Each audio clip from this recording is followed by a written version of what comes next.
All right, let's jump right in. Welcome to this explainer, future educators. If you're a TEFL undergrad currently grinding through your phonetics and phonology class, well, you are in exactly the right place.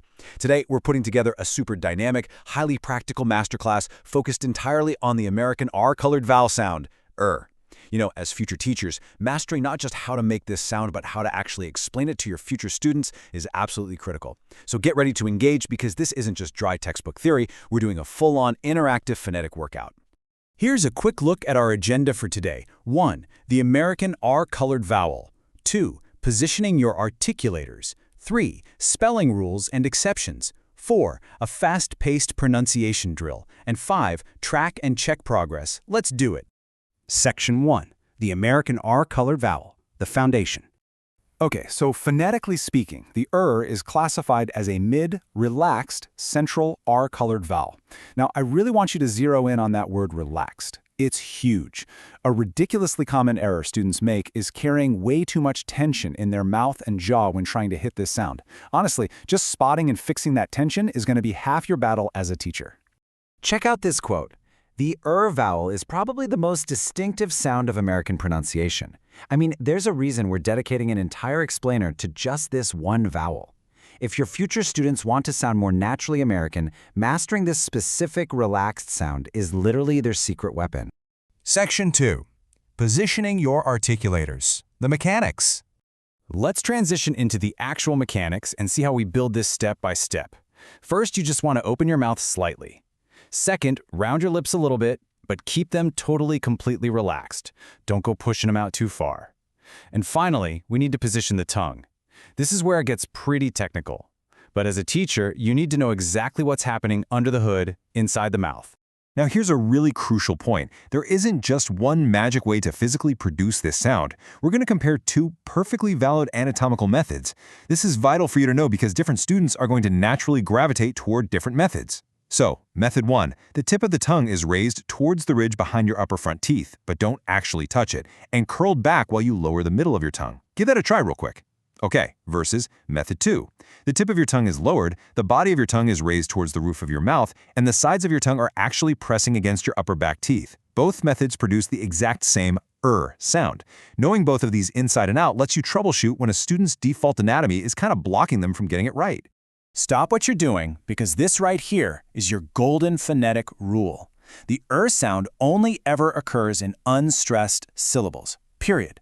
The absolute most common error you are going to hear is a student stressing this syllable, which literally changes the vowel entirely.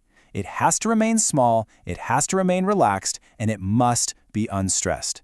Seriously, burn this rule into your brain right now.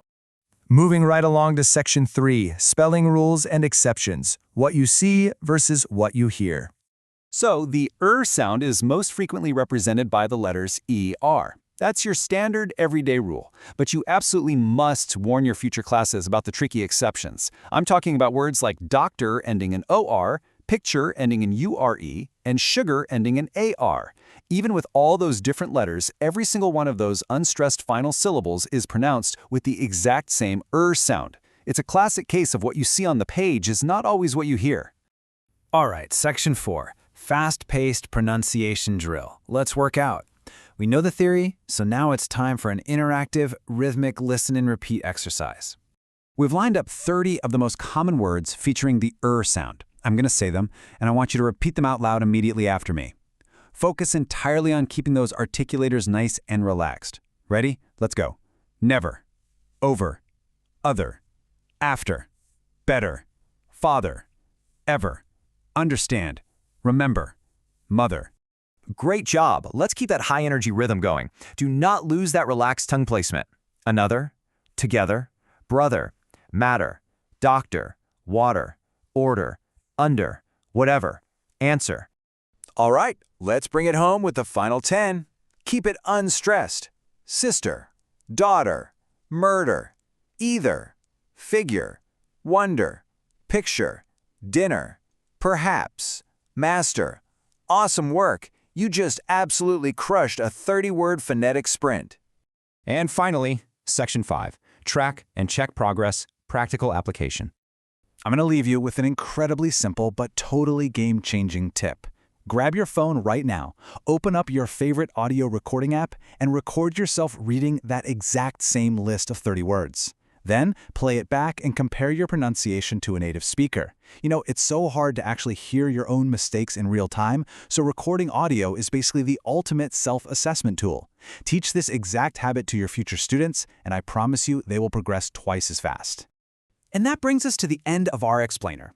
I want to leave you with a final provocative thought. Can you actually improve your pronunciation in just 10 minutes? Well, the answer is absolutely yes, but you'll never really know until you try. Take the mechanics we've explored today, the relaxed lips, the specific tongue placements, the unstressed syllable rule, and put them into immediate practice. The sound is just waiting for you to master it. Keep practicing, keep recording, and keep exploring.